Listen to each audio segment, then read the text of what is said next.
Pour faire simple, si je devais comparer Zapier avec quelque chose que tout le monde connaît, je pourrais dire que c'est un petit peu comme l'Apple Store ou l'Android Store de votre smartphone, mais côté éditeur. Donc ça permet finalement qu'une solution en ligne, si elle est connectée à Zapier, va pouvoir mettre à disposition toute une série d'outils qui sont connectés déjà à Zapier. Donc c'est un catalogue d'applications déjà configuré.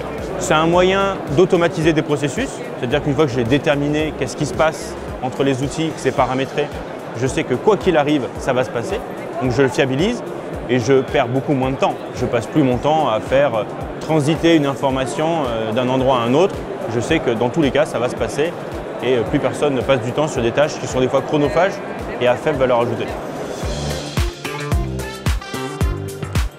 Alors en quoi ça consiste l'application Evolise avec Zapier? Ça va permettre d'alimenter Evolise avec d'autres informations, d'autres outils.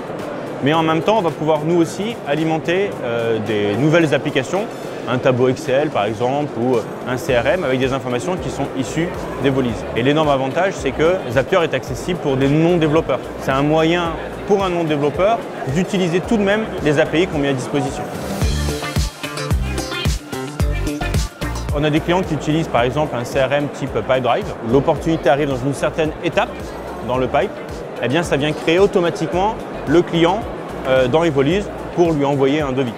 Voilà, ça c'est très simple finalement. Juste le fait de déplacer une opportunité va créer quelque chose dans Evolise. Ce qu'on voit aussi qui est utilisé, c'est toutes les données qui vont être produites par Evolise vont alimenter un tableau Excel, que ce soit sur Office, on l'a vu aussi sur Google Sheet, et ça va produire en fait des rapports automatiques sur l'activité.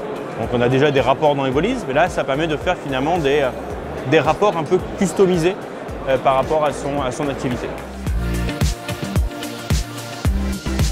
Oui, alors avec Evolise, on est déjà connecté à des boutiques e-commerce. On a déjà PrestaShop, WooCommerce, Ugal.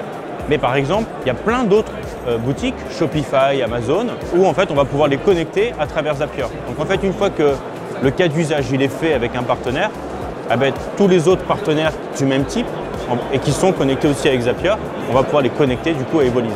Donc en fait, c'est un peu sans fin. Chacun crée son assemblage d'outils qui communiquent entre eux. Zapier, c'est pas très cher. Il y a une première offre qui est gratuite qui permet déjà de mettre en place 5 scénarios possibles. Donc déjà là, je trouve que c'est un bon moyen pour commencer à débuter.